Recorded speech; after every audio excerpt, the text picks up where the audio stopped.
Asteroid of fear.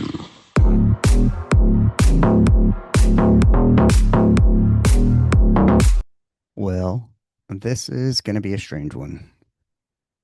Maybe. If you know me, it may not be so strange. Or if you've heard all the solos, all the Unfiltered Fridays, um, I don't know. It depends. Have you been listening? And have you been listening closely? We're going to find out.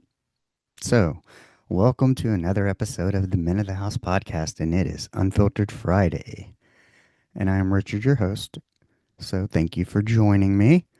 Thank you for spending your time with me, be it at midnight, Friday morning, Friday evening, Saturday, Sunday, any day of the week. Hell, just not on Monday because it goes in the vault. So I hope you're catching it before then. But if not, then I guess you'll have to fork over the pesos. Yeah, yeah. The dineros. Don't worry, there's no tariffs. straight, straight $5. I don't know if anybody's charging tax, but yeah. Any hoodles. Um, wow. What are we going to talk about today? Maybe the fourth dimension? It's been interesting. I've had an interesting week. So, yeah, as you guys know, if you've been listening, if you've been following along with my journey, I have been working on, I don't know what you want to call it. And I make sure I'm recording here. Yep. Would it be called like straightening yourself out, coming to conclusions, purpose in life? I think I told you guys last week I'm reading The Purpose Driven Life by Rick Warren. Talking about God's purpose, talking about faith. Um, but um, let me see how I can explain this to get everybody's heads wrapped around it because I'm just barely getting my head wrapped around it. So this week, my wife is on vacation. It's her birthday. So her mother took her on a cruise. So we've had some space, we've had some time, and this gives me time to like process. It's just me and my 11-year-old. Take her to school, pick her up, do my thing in between. Had a lot of time to think and process over feelings. So I've been trying to process feelings, emotions, thoughts. Um, I'm in therapy. Holy fuck. Uh, how to explain this? Mm. Let's we'll start it this way. How about let's look at the past over 2 years, past 3 years roughly. It was about 3 years ago that I decided I needed to change. This all came about. I don't want to go into the details, but um, my wife and I were just in a place that wasn't good, you know, possibly ready for divorce. And that's not what I wanted.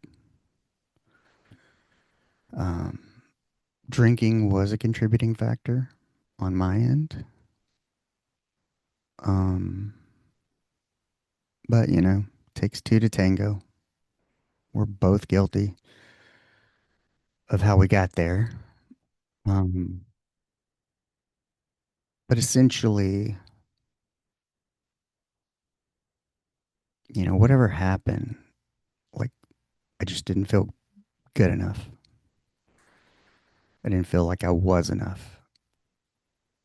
And as I've started therapy and reconciling all these thoughts and feelings,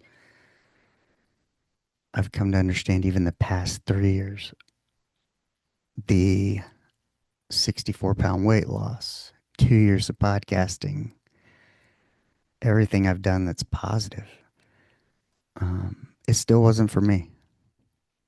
It was for my daughter. It was for my wife.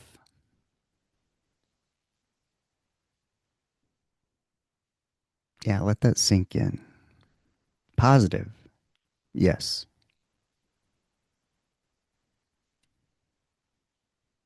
but not for me. Let me explain. Um, Man, so each of us has like a core wound. Mine is not feeling like enough. And this core wound will follow you and surface different parts in your life till you address it. And sometimes you don't even know that it's governing you, but it is. And it shows up your behaviors, your choices. Um, so let's start kind of from the beginning. So I was almost not born three times. Yeah, I was almost lost during pregnancy. Then I was born premature, 3 pounds, 11 ounces, underdeveloped lungs, asthma. Got burned as a child, spent months in the burn unit, Shriners, um, you know, always in the house. Didn't get to do some of the stuff that other kids did, although I did play Little League football. But, my mother was very, like, mm, worried, protective, naturally. But we're setting up this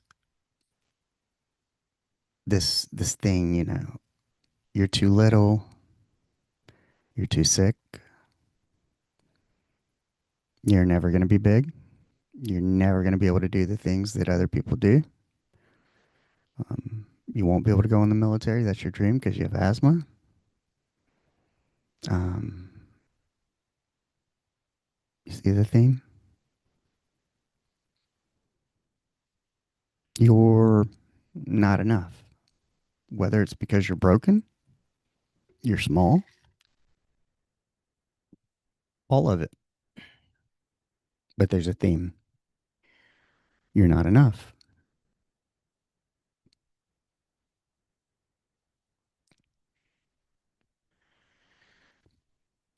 Let's fast forward to high school. 4'11", 90 pounds. Luckily, I played Little League football because I was too small to play and just kept getting hurt.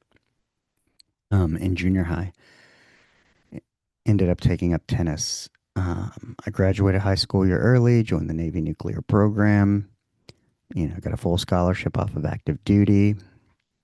And when I came back from Japan for the scholarship, or it was sometime after that, my parents had split. And that like upended my world. And then I had this kind of like period, this hiatus of doing my thing, cooking, playing guitar, just living life. South Florida. Um, One of the happiest periods of my life for sure. And then I don't know after that. Like I came back, I think ended up going to undergrad school, and then moved away. Um, I keep trying to think of when this stuff surfaces. There was always that being torn of, doing what's right. Um, mm, well, let me put it to you this way. The person I dated before my wife, father fucking hated me because I wasn't good enough. So that's about 28 years old. So that sticks with me. Um, so I move away. I meet my wife. We start doing life together. And I'm trying to think where it starts to surface again. Other than the past 3 years. Um, well, let's see. Getting laid off. That was even though I knew it was business, being the first time I'd ever been laid off from a job felt not good enough. So you see that theme. You're not good enough. You're not enough. You'll never be enough. So, what did I do? I've spent 49 years trying to prove, not to me, to everyone else, that I'm enough.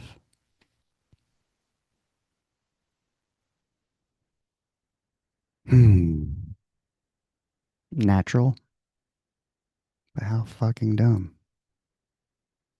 This is where I have to forgive myself, for sure. Um,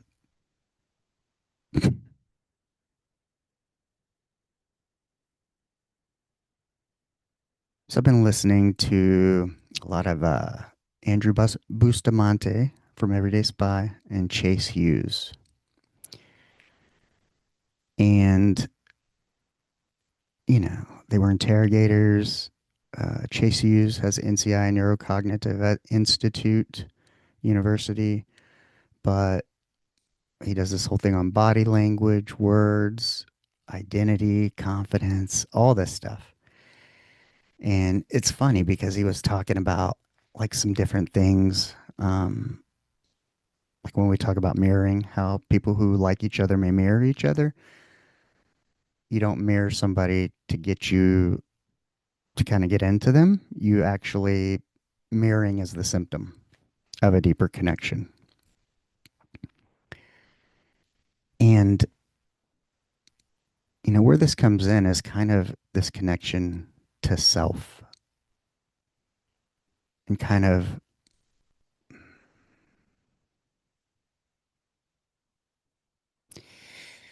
well, it, it's kind of talking about how we carry around shame, fear, grief, anger, maybe. I forget what the five were. But we carry these things around and they impact your feelings. Your feelings impact what you're projecting to the outside world. Uh, and people can read that on you. Some people, if you're attuned to it. And in working on myself, I feel like I'm starting to become attuned to it because when I see people, I see I see their pain, I see their hurt. I don't see like if Andrew Bustamante says like, okay, you have your outward life, your public life, then you have your personal life, which has like for me and my wife, people who know things about me that may be less than savory. And then you have your secret life, which is kind of where you hold the shame. You may not even tell your wife or other people some of the things you've done. But that shit sits in your body. And in order to not allow it to come out, if you suppress it, then you're kind of overcompensating for it.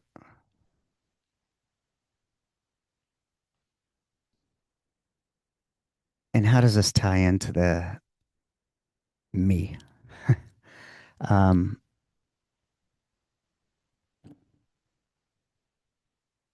well,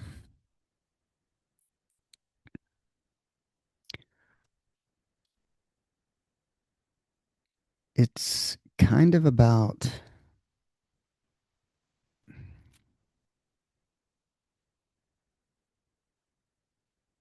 saying, mm, Man, having a little word problem here, processing. But it kind of boils down to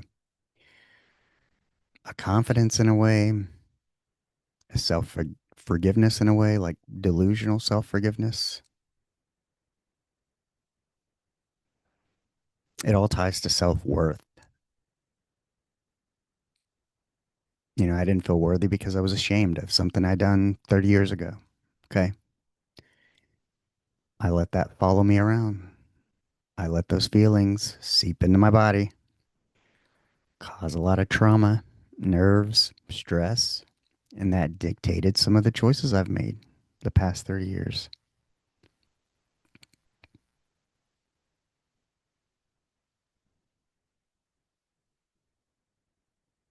And it's so weird. I was watching that Chase Hughes, and it's like, he had this example of like, I should feel bad. Yes, I felt bad about what I did 30 years ago. But it's not like you should fucking put it in a bag and carry it around for 30 years.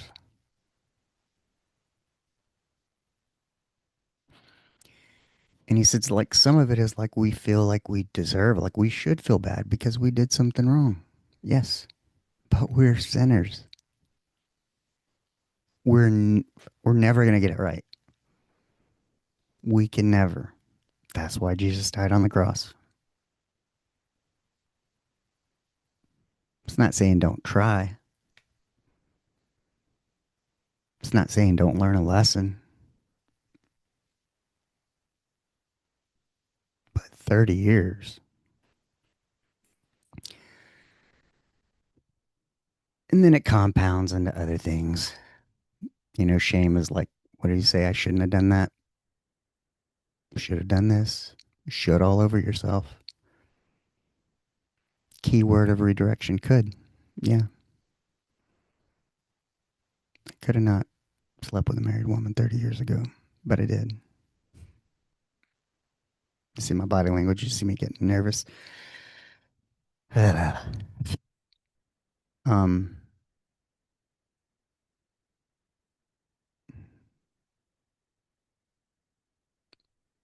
could. Could have gone different. It didn't. It's the way it went. But he said something interesting. I'm not in control of the past. I'm only in control of the future. And I'm building self-worth and self-confidence. It's about self-worth. He's like, you start small. If you have trouble keeping promises to yourself, you start small. You start with something small. What is it? State assign, self-approve, or self-assign, approved, something like that, where you say, I'm going to do this, you do it, and then you get your dopamine hit by saying, I did it. I kept my word to myself. But Chase Hughes put it in a good way of, he said, like kind of doing something for your future self. For instance, this morning, like the past 2 nights, I've slept 3 hours each night. It's been shitty. And I did not want to go to the gym. It was leg day because I missed Monday or Wednesday. Um, because I had to take the dog into town, stay in town as a whole deal. But anyhow, today was leg day. I did not want to go. 2 nights of getting 3 hours of sleep, it'll put you in the mood. And I did not want to do shit. But I had to ask, well, what is good for future Richard? What is future Richard going to be proud of? I can tell you, future Richard wouldn't have been proud of making leg day tomorrow, making an excuse, putting off the episode because I wasn't sure how this would come out. But yeah, if you that's not good for future Richard. What was good for future Richard? Getting legs in, hydrating, proper nutrition, recording.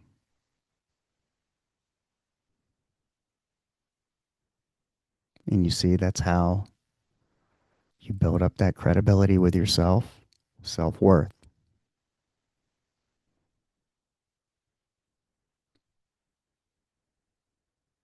And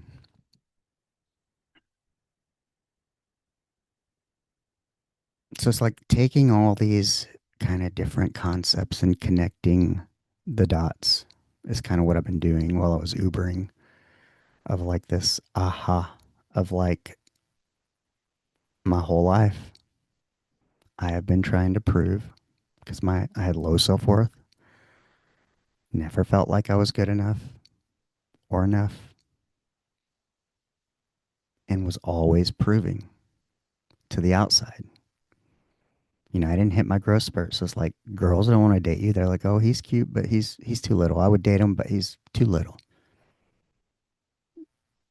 That's pretty shitty as a man. Man, it does not do anything for your fucking self worth. And you always think like, well, maybe when everybody's grown up and people are normal size, and um, when height isn't the metric, I guess.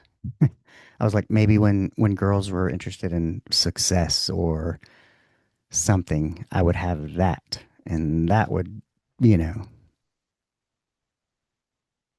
that would fulfill my worth, I guess you could say. But yeah, I was always chasing that external validation. You know, he said, think about when you were like 7 or 8, like that's the program you're running. Like, how did you keep friends? I think he said, what did you do and how did you do to keep friends? Because that's often the same thing you'll do now. Um, how did you feel safe? Maybe for me, it was isolating because the familial house was kind of crazy. Um, and how did you get rewards? Well, for me, I got rewards by overachieving at everything. If it wasn't my parents, if it wasn't the girls, if it wasn't proving to everyone around me that I was worth something, I'm valuable, just because I'm small, just because I was 3 pounds, 11 ounces, because I couldn't mow the lawn like other kids, because I had asthma. Um, I graduated high school early, went to the Texas A&M Corps Cadets, dropped out of there and joined the Navy. Um, got a full scholarship off of active duty. Dated super hot chick at University of Florida. You know, that was a form of validation. She crushed me. She taught me some stuff too. But man,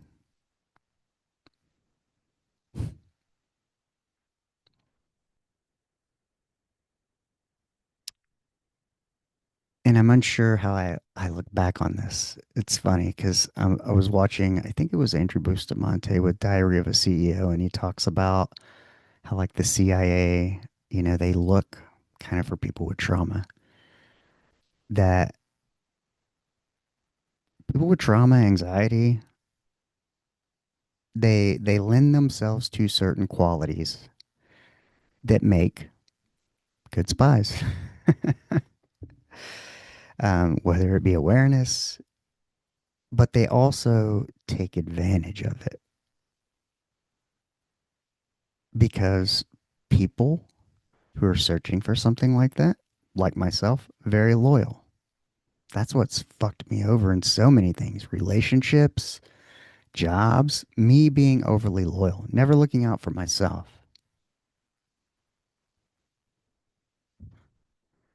Yeah, it still happens. That's from a fucked up childhood of not being enough. Andrew said his was kind of the same way. Like, you know, his father passed away before he was born.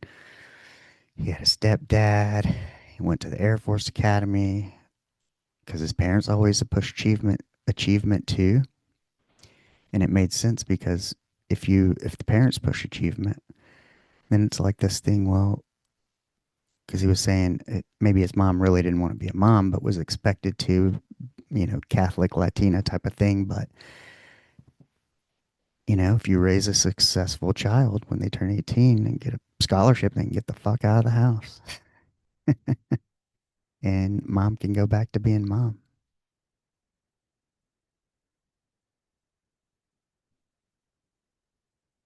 Yeah, there's just so much, because that was an area of interest for me too.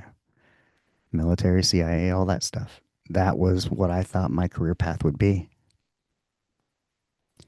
And I look back on it and I go, I don't know if I'm thankful or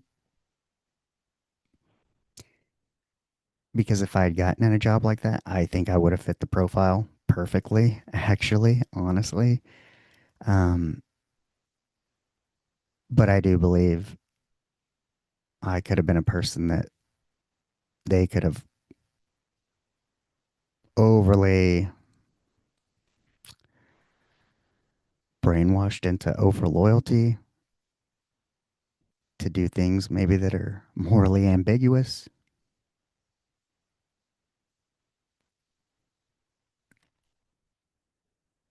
Mm. But it's not what God had planned. And so, in an effort to not in control of the past,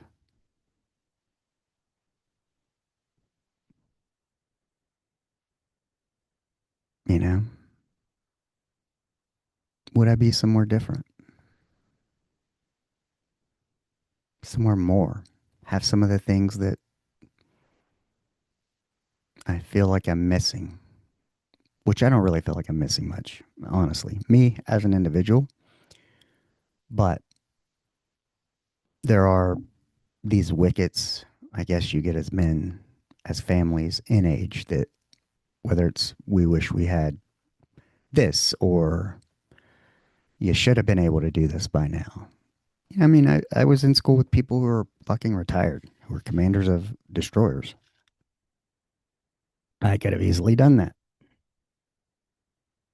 because I believed in my capabilities. I believed I was as smart, if not smarter, than a lot of my peers, people to the right and left of me. For me, it was always about I. I was confident in my ability, but I could never figure out what was worth it.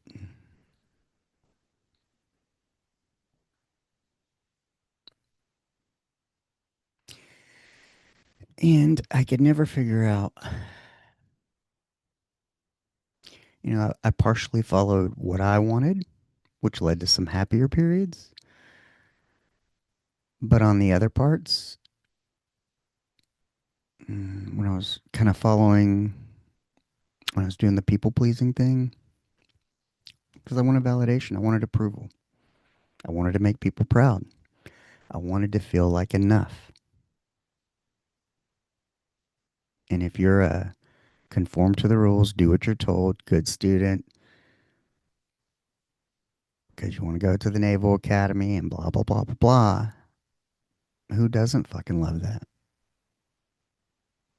As a parent, a teacher, whoever, everything looks like, oh, yeah, that's what it's supposed to be. No, shit was lacking emotionally. All that achievement bullshit, that's the symptom of the cause of something internally off.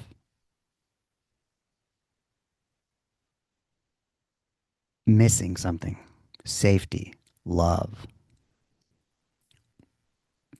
My family, not very touchy feely. Latino family, not very talky either. I don't ever remember hearing I love you from grandparents or even my mom.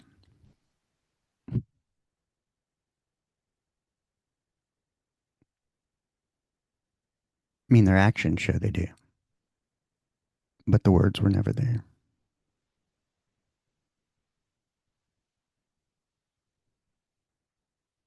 But yeah, I've spent my whole life going, hmm, even the past 3 years of wanting my wife or somebody, anyone to say, hey, good job, you lost 65 pounds. Look at you. Oh, you stuck with podcasting. Good job. Wanted somebody to say, oh, man, you've really fucking gone through it and you've managed to come out. Good job. And I think some people do.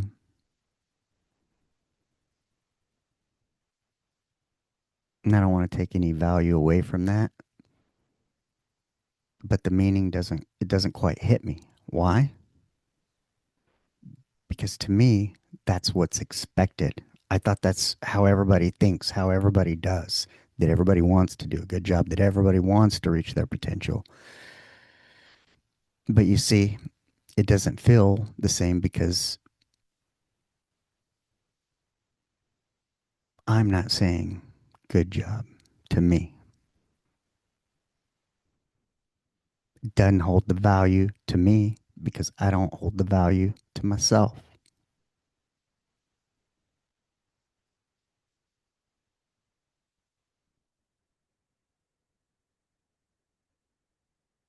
But as I was driving around, Ubering, and I connected all these dots, I had to say, I am enough. Me. To me. Me to me. 8-year-old Richard, you are enough. You're not going to be the shortest person forever.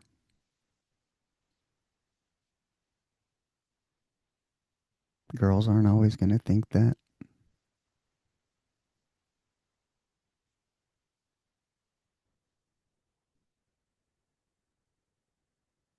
Achievement is just achievement. Good grades are just good grades. I was like, I don't know how people don't get good grades. It's just fucking do the work. If you just fucking do the work, you'll pass. Never understood what was so fucking hard about it. But on that note, it wasn't too much later in life that I really enjoyed school and the discussion that the value is there, not in fucking regurgitating whatever that you're never going to fucking use again for some odd fucking purpose. I don't know. Yeah, you hear the nerves right there. That's stress and anxiety, but it's got to come out. And I think you guys need to hear it. I am real. This is, but yeah, it's been 2 days of this, of realizing what you've done to your life by doing this. But I can't. I'm not gonna let it fuck me over and fuck up whatever time I have left. I mean, I'm 49. Average what life expectancy for US people is like 74, 75. So let's say I get 25, 27 years left. Yeah, maybe I'll get 47, 48 like Buck. 49. Yeah. Um Maybe I won't. I don't know that I want to. That was an eye-opening experience. For me it's whatever. God's will. Whatever the universe, God, whatever you need, I'm here. And I feel like that's the way I've always been. Is I've always thought my purpose was different, maybe.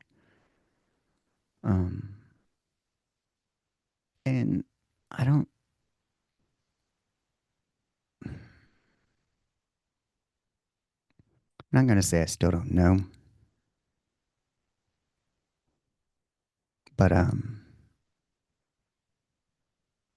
it's kind of unfolding in real time.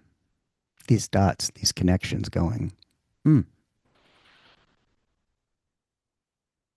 You just lived the past 3 years for your fucking wife and daughter. Not that I have any regret for that at all. At all. I love them both. They deserve the better version of me, 100%.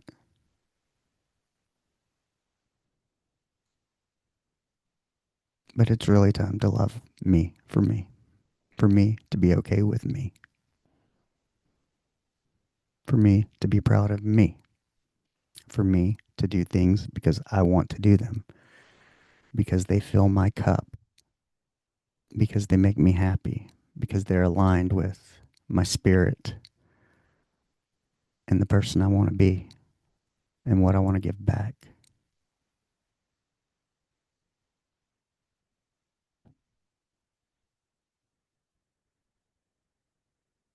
For me.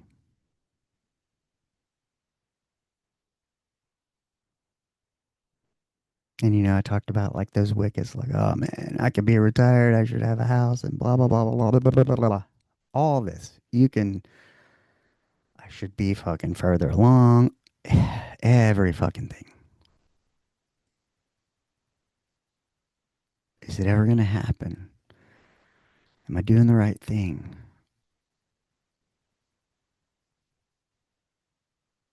That, that governed, flooded my emotions, my brain, and my life. Oh man, probably at least the past 5 years. I mean, I've had moments where I was okay and felt like I was on track. But I just fucking realized the past 2 days. I mean, you need to do you.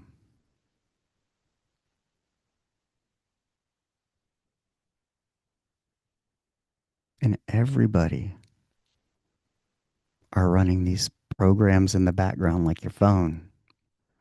A little 8 year old, and I see it. And I see it on everyone. And I see it everywhere.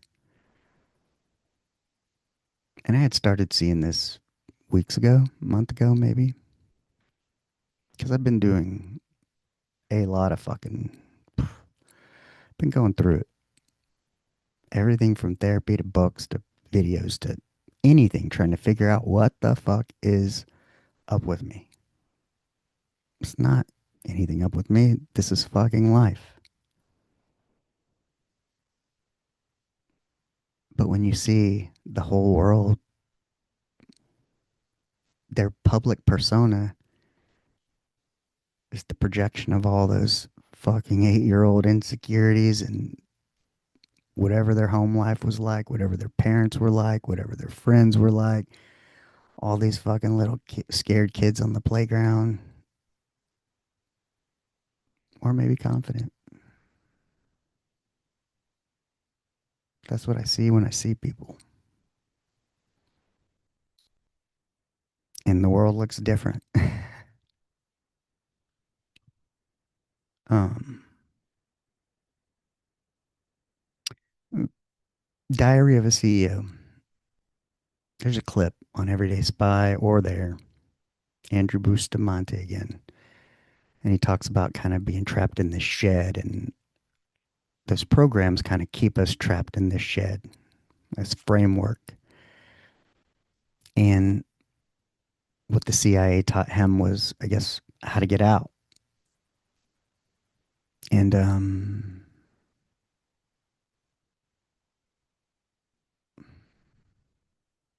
it's a good video. But essentially, it's like imagine you have a single window. He said, you're inside of a cabin or a shed. There's a single window, but it's dirty. It's got residue. Maybe it's foggy from the heat, and you can't see clearly out the window. But on the other side of the window, it's sunny and beautiful. Maybe the perfect day. It's like a metaphor for life.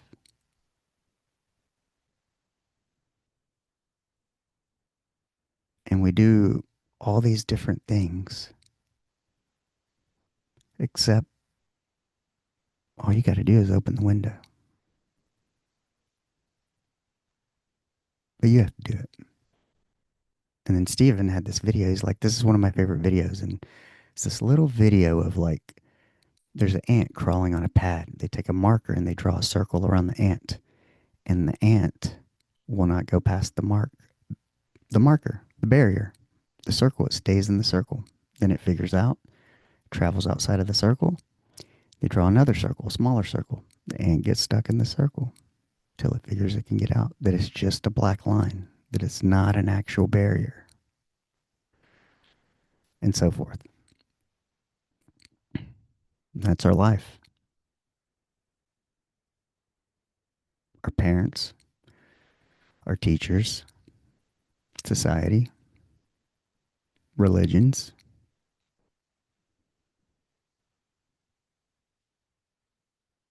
They're all those black little circles. And like the ant, sometimes we feel trapped in it, never realizing it's just a marker that we can just walk past.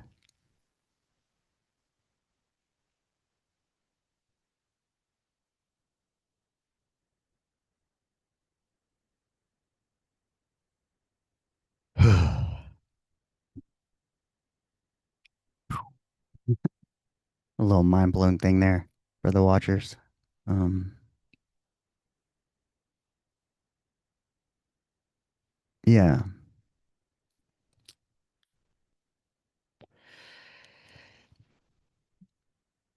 I know last Unfiltered Friday only got a couple of listens.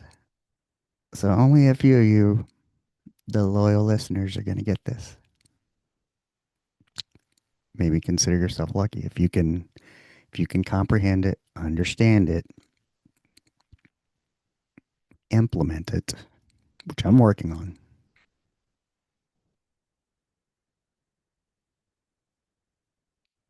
Maybe you'll see the world differently too.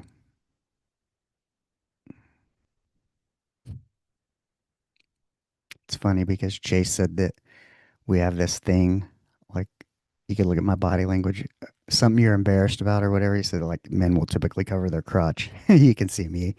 I have my hands across my waist um, because there's no bones. Sometimes, but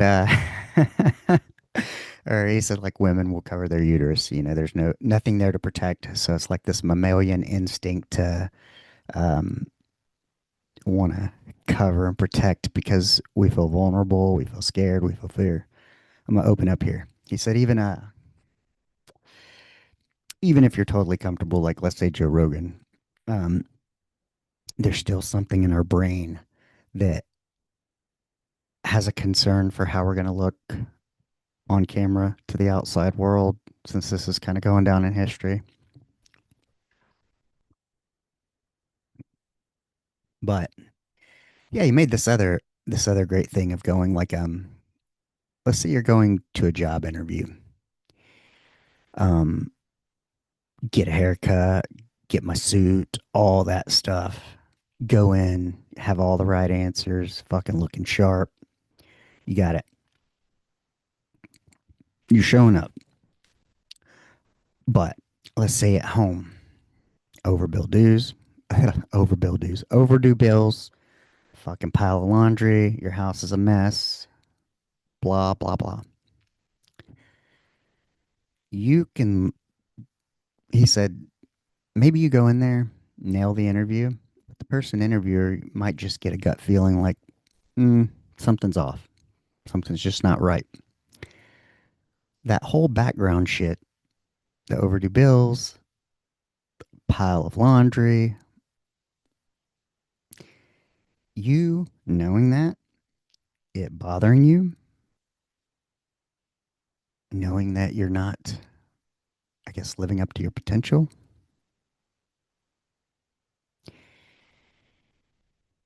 that comes out in your body language and it gives people a certain feeling. That gut feeling of, mm, now there's just something off. So think about that in your life. Because the idea is to get these two to overlap where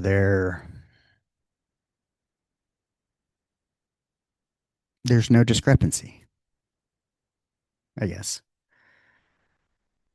Meaning, like for me, I have been in this fucking crazy mental state.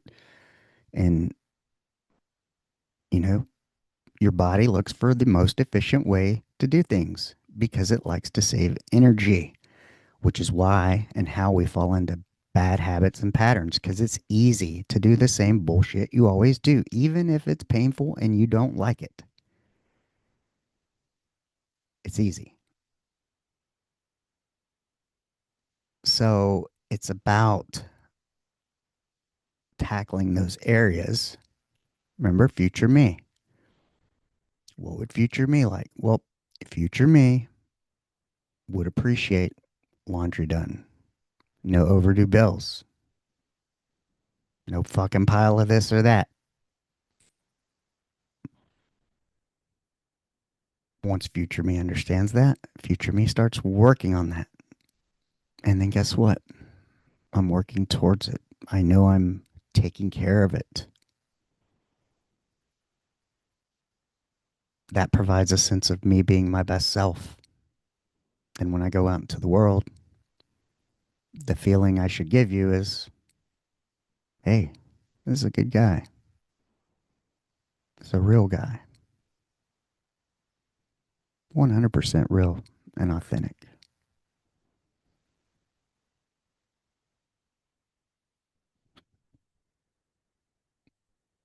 Well, because I see the 8-year old person in pain of you. I've expressed mine, so you're allowed to see it. Whether or not you'll see it outwardly projected anymore, I hope not. I don't know. I'm sure it will. It's going to happen. But think about it like anytime you're angry, like for me, anger, fear. Fear is usually because you don't feel safe. Somehow, somewhere, something in the background is going on. What's the opposite of fear? Love. Do not fear, love. Whether that's fear of not having enough, any of it. I mean, that's what allowed me to kind of take on this role, even to start podcasting and kind of trying to be an entrepreneur. Was that my belief about that changed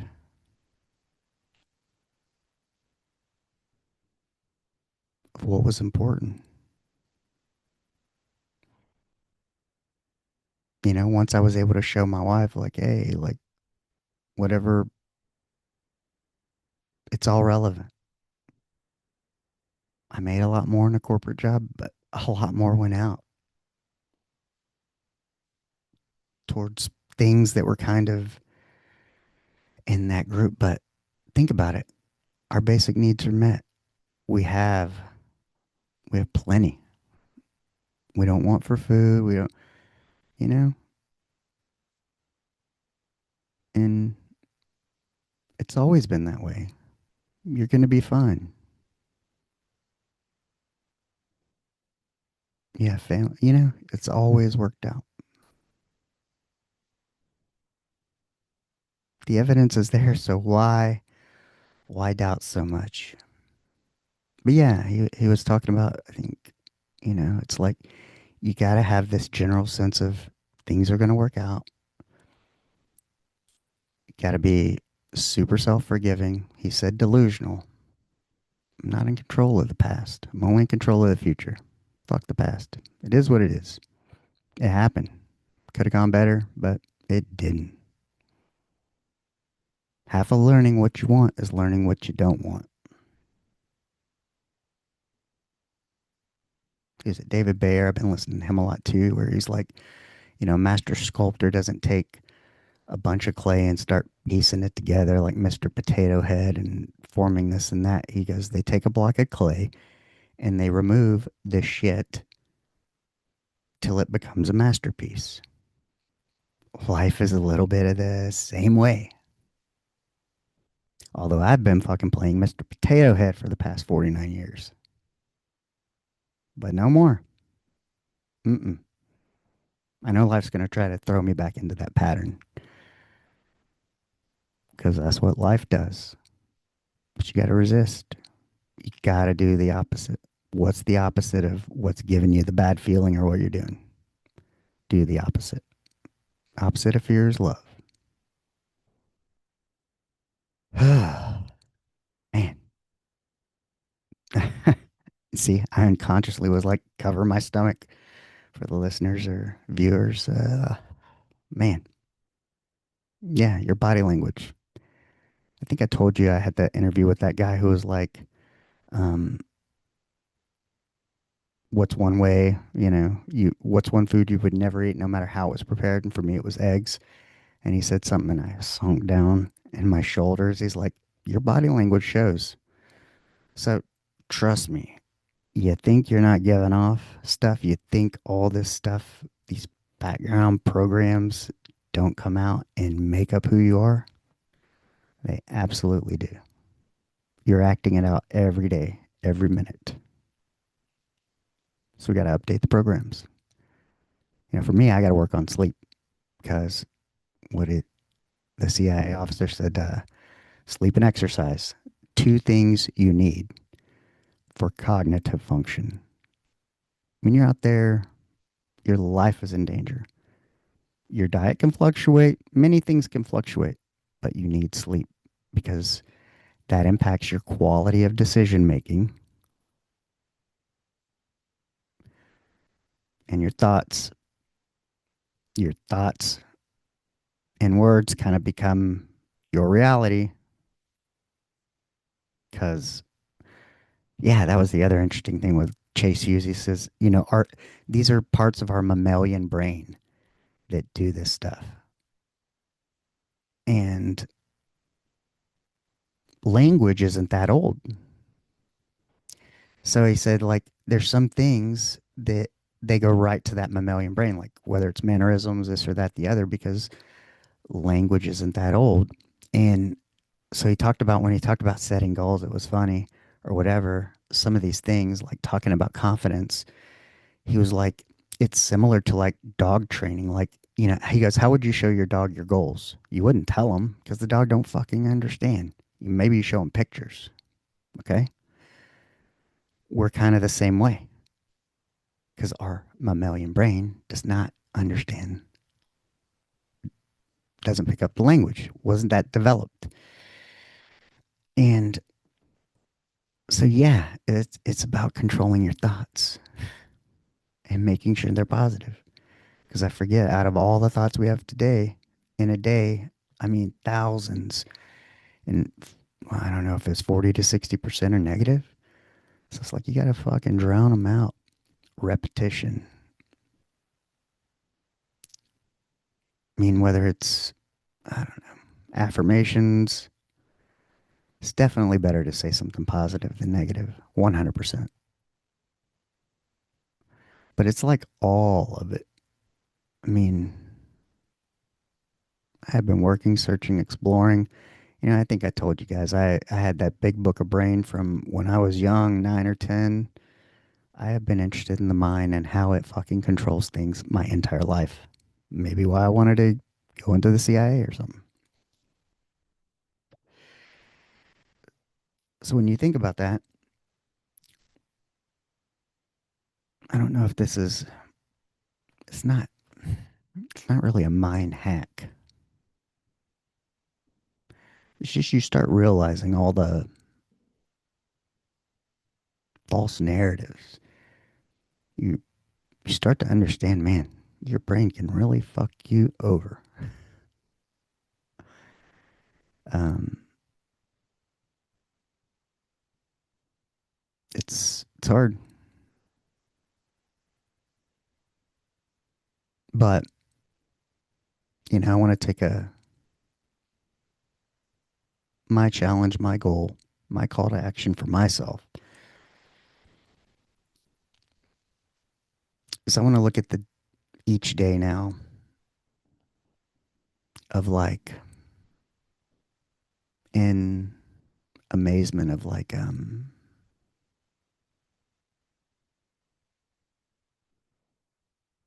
imagine what could happen today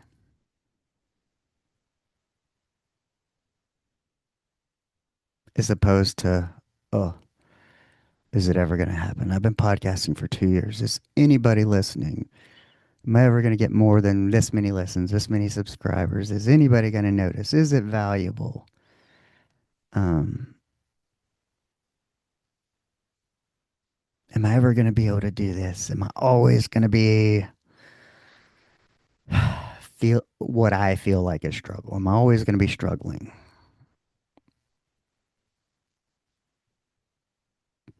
Oh, man, if you fucking think like that, I feel it right here. Um, just even saying the words, and that moves you into that fight or flight, your nerves. And I've been working on this. I think I've talked a lot about pivot, being able to not stay stuck in an emotion and pivot and move on. Well, that's what I've been practicing, be it through breathing, through thoughts. Um, but I want to look at each day as like, man, anything could happen. Today could be the best day of my life. I'm going to get a massage here in a minute. Awesome. But I could get an email. I could get a call from somebody I admire who says, I love your podcast. I love the content. I want you to be part of my thing, and we're going to help take this to the next level. I believe in you.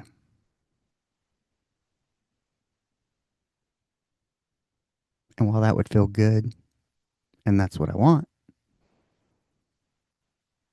I know I still have a lot of work to do. I know where I can get better.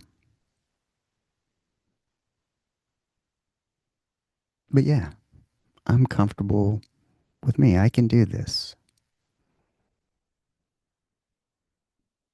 especially with the right mentors, support. Yeah, this could go to the next level. I plan on it. But that's how I want to look at the world. Hey, money just arrived. IRS is behind. My check arrived. I want to stop looking at the world as like that other way. I want every day to be the possible best day of my life.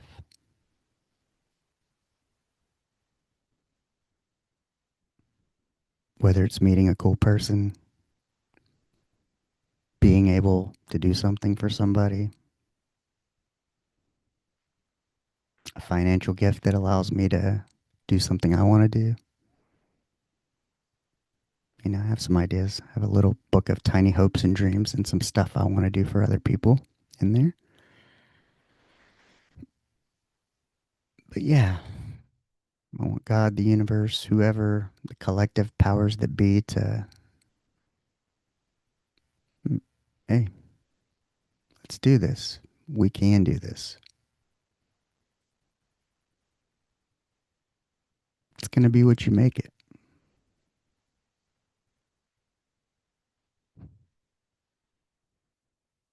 But yeah, I feel like I've shifted somewhat. And for those of you who get to hear and listen to this, maybe you can tell. Others, maybe you can't. And if you miss this and you see me out and you're like, oh, there's something different about him, what was it? I'm going to tell you to go subscribe and hit this episode up because this is why. If I seem different, this is why. So Yeah. Like the one guy said, he goes, once I do all this stuff for you, you're going to have a story when you go back to your office and tell them when they're going to notice something's different about you. And you're going to have an excuse of XYZ happened to me. But it's really nothing other than seeing the world for what it is, I guess. Seeing reality for what it is. I don't know if that's what you want to call it. I don't know if it's an understanding of the universe, reality. Things are just connecting and clicking. And yeah. But anywho, I'm going to go get my massage. So until next time, go out and be the person that you would want to meet. And I sure as fuck hope to meet you out there someday. I love you guys. Thank you for spending your time with me. And I look forward to spending more time together. So reach out, tune in, tell somebody about it. And yeah, peace.